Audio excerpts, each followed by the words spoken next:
The Battle of Bekgang, Japan's first international war.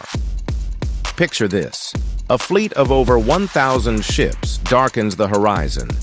The year is 663 CE, and Japan's very existence as an independent nation hangs by a thread. This wasn't just another territorial dispute.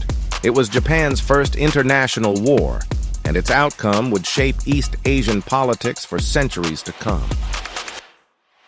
The Battle of Bekgang, or as the Japanese call it, Hakusuki Noe, marked the moment when Japan learned a harsh lesson about its place in the world. Imagine if the American Revolution had happened 1,100 years earlier and ended in devastating defeat. That's how momentous this battle was for Japan's national consciousness.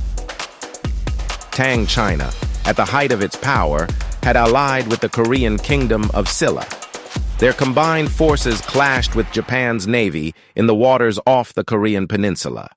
The Japanese commanders, Prince Naka no Oe and General Abe no Hirafu, watched in horror as their ships, designed for calm inland seas, struggled against the superior Chinese vessels in the rough waters of the strait. But this defeat changed everything. Like America's Valley Forge moment, it forced Japan to completely reimagine itself.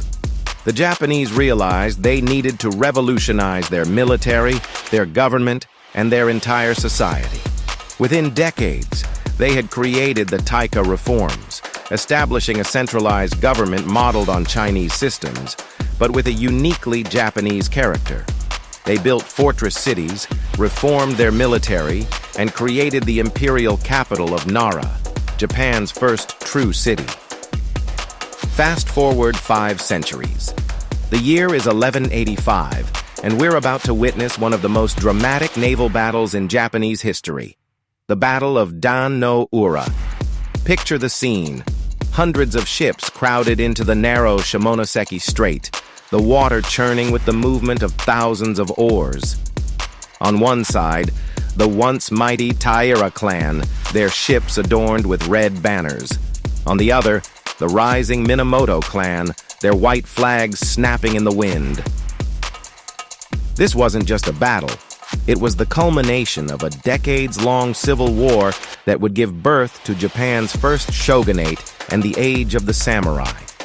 Think of it as Japan's Gettysburg, a turning point that would define the nation's character for centuries to come. The Taira initially held the advantage.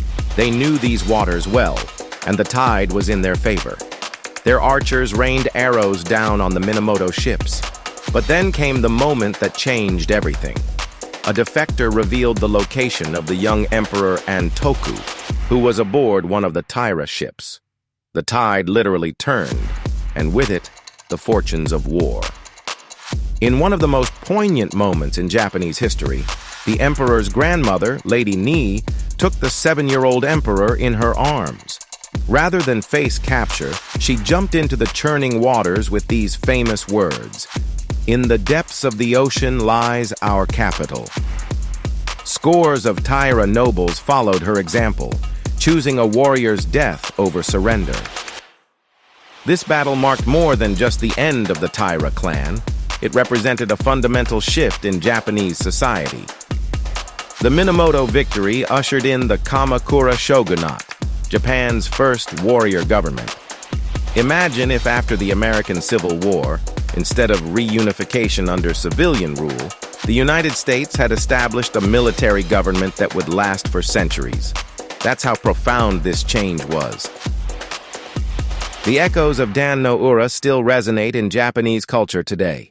Local fishermen say that the crabs caught in the Strait bear markings resembling samurai faces, the reincarnated spirits of the Taira warriors who died that day. The battle inspired countless works of art, literature, and drama, including the epic Tale of the Heike, Japan's equivalent to the Iliad. But this was just the beginning. Japan's military history was about to enter its most dynamic and innovative period, where legendary commanders would revolutionize warfare in ways that would influence military thinking for centuries to come. As dawn breaks over the misty Kawanakajima Plain in 1561, two of Japan's greatest military minds are about to face off in what would become the most legendary duel in samurai history. Imagine if General Robert E. Lee and General Ulysses S. Grant had personally crossed swords on the battlefield. That's the level of drama we're talking about here. Takeda Shingen and Uesugi Kenshin, the Dragon of Echigo and the Tiger of Kai, had already clashed 4 times before. But this 5th battle would eclipse them all. These weren't just warlords. They were military innovators whose tactics would be studied for centuries to come. Takeda was famous for his lightning-fast cavalry charges, while Uesugi had perfected the art of defensive warfare. The morning fog still clung to the valley as Uesugi's forces made their move. In a masterpiece of military deception, they used the cover of darkness to reposition their entire army. Takeda, known for his brilliant mind, had anticipated this. But what happened next would still shock everyone on the battlefield. Uesugi Kenshin, breaking with all samurai tradition, personally led a cavalry charge directly into the heart of Takeda's command post. Picture this: one of Japan's most powerful warlords, cutting through enemy ranks like a hot knife through butter, heading straight for his rival. Takeda barely had time to grab his war fan, not his sword, but a steel-ribbed fan used for commanding troops, to defend himself. The two commanders clashed in what became one of the most famous duels in Japanese history. Uesugi swung his sword 7 times. Takeda parried each blow with his war fan. This wasn't just combat. It was poetry in motion, a deadly dance between two masters of warfare. The moment was so iconic that it's still depicted in art, drama, and film today. But the battle was far from over. As the two commanders dueled, their armies crashed together like thunder. The plain became a chaos of cavalry charges, arquebus fire, and samurai infantry clashing with spears and swords. By day's end, the river ran red with blood, and both sides had suffered massive casualties. While Uesugi technically won the day, the battle was so costly that neither side could claim a decisive victory. Fast forward 14 years to 1575. The battlefield at Nagashino would witness something that would change Japanese warfare forever. Think of it as Japan's Gettysburg moment, where traditional tactics met modern warfare head-on. Takeda Katsuyori, son of the great Shingen, led his father's famous cavalry against Oda Nobunaga's forces. The Takeda cavalry was considered invincible. Imagine the reputation of the U.S. 7th Cavalry during the Indian Wars, but even more fearsome. But Nobunaga had a surprise waiting: 3,000 arquebuses, primitive guns, arranged in rotating ranks behind a wooden palisade. This was revolutionary. While guns weren't new to Japan, no one had ever used them in such numbers or with such sophisticated tactics. Nobunaga arranged his gunners in 3 lines, allowing continuous fire while each rank reloaded. It was like a medieval version of an assembly line, but for warfare. The Takeda cavalry charged, just as they had done countless times before. But this time was different. The morning air was split by the thunder of gunfire. The proud samurai cavalry, with their magnificent armor and fearless charges, met a wall of lead. It was the end of an era. Wave after wave of Takeda's cavalry crashed against Nobunaga's defensive line. The arquebus fire was relentless, methodical, almost industrial in its efficiency. By the end of the day, the flower of Takeda's army lay dead on the field, and with them died the traditional way of samurai warfare. The Battle of Nagashino wasn't just a victory. It was a revolution. Just as the American Civil War proved the superiority of industrial warfare over traditional military values, Nagashino showed that the age of the mounted samurai was coming to an end. Nobunaga's victory heralded a new era where tactical innovation and technology would triumph over traditional warrior skills. But the greatest changes in Japanese warfare were yet to come. The nation was about to witness two more battles that would completely reshape its future. October 21st, 1600. A heavy morning fog blankets the fields of Sekigahara. Over 160,000 warriors stand ready for what will become Japan's greatest and most decisive battle. Imagine Gettysburg, Waterloo, and Stalingrad rolled into one. This single day would determine Japan's ruler for the next 268 years. On one side stands Tokugawa Ieyasu, a brilliant strategist who had spent decades building alliances and preparing for this moment. On the other, Ishida Mitsunari leads the loyalist forces who oppose Tokugawa's grab for power. The stakes couldn't be higher. This battle would decide not just who would rule Japan, but how Japan would be ruled. As the morning fog lifts, the scale of the armies becomes clear.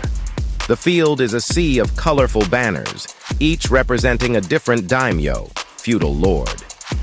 But here's what makes Sekigahara truly fascinating. Many of these lords hadn't yet decided which side they would fight for. Imagine if during the American Civil War, generals waited until the middle of battle to decide whether they were fighting for the Union or the Confederacy. The battle begins with a series of small skirmishes, but the real drama unfolds when Kobayakawa Hideaki, positioned on Mount Matsuo, makes his move. His troops sit idle for hours, while both sides desperately try to win his support. Finally, Tokugawa orders his artillery to fire on Kobayakawa's position, not to destroy him, but to force him to choose a side. It works. Kobayakawa charges down the mountain, but instead of attacking Tokugawa's forces as originally planned, he turns against his own allies. This betrayal triggers a cascade of defections. Army after army switches sides, transforming the battlefield into chaos. Ishida's forces, caught between enemy lines and former allies, are crushed. By day's end, Tokugawa's victory is complete. The battle that began in morning fog ends in evening rain, with Tokugawa Ieyasu as the undisputed master of Japan. But the most dramatic transformation in Japanese warfare was yet to come. Fast forward to 1868, and we find ourselves in the midst of the Boshin War, Japan's own civil war, where the old world of the samurai clashed with the new age of modern warfare. The Boshin War wasn't just about territory or power. It was about the soul of Japan itself. On one side stood the Tokugawa shogunate, defending a feudal system that had ruled Japan for over 2.5 centuries. On the other, the imperial forces fought to restore the emperor and modernize Japan. Think of it as Japan's version of traditionalists versus progressives, but with guns, cannons, and ironclad warships. One of the most dramatic moments came during the Battle of Toba-Fushimi near Kyoto. The shogunate's samurai, still clinging to traditional warfare, found themselves facing imperial troops armed with modern Armstrong guns and American-made rifles. It was like bringing swords to a gunfight, literally. The result was devastating. The shogunate's forces, despite their legendary bravery and skill, were simply outmatched by modern military technology. But perhaps the most poignant battle came at the end, the Battle of Hakodate. The last remaining shogunate forces, led by the charismatic Admiral Enomoto Takeaki, made their final stand in Japan's northern island of Hokkaido. They fought using a combination of traditional samurai tactics and modern warfare, even employing a French-built ironclad warship. It was a last, desperate attempt to preserve something of the old way of life. The battle was fierce, but the outcome was inevitable. The imperial forces, better equipped and increasingly professional, eventually prevailed.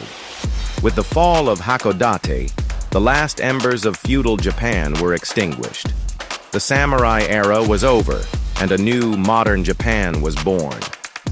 These 6 battles, from Baekgang to Boshin, tell more than just military history.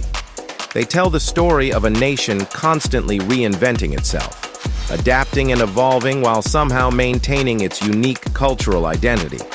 Each battle was a turning point, a moment when Japan faced a choice between tradition and change, isolation and engagement, past and future. Today, you can still visit these battlefields. Stand on the shores of Dan-no-ura, where the Taira clan made their last stand. Walk the field of Sekigahara, where Japan's fate was decided in a single day. These places remind us that history isn't just about dates and facts. It's about human drama, courage, loyalty, and the eternal struggle between tradition and progress. Thank you for watching this exploration of Japan's most pivotal battles. If you enjoyed this journey through Japanese history, please don't forget to like this video and subscribe to our channel for more fascinating stories from Japan's past. Let us know in the comments which battle you found most interesting and what aspects of Japanese history you'd like to learn more about in future videos. Don't forget to ring that notification bell to stay updated on our upcoming videos about Japanese history, culture, and traditions. Until next time, sayonara!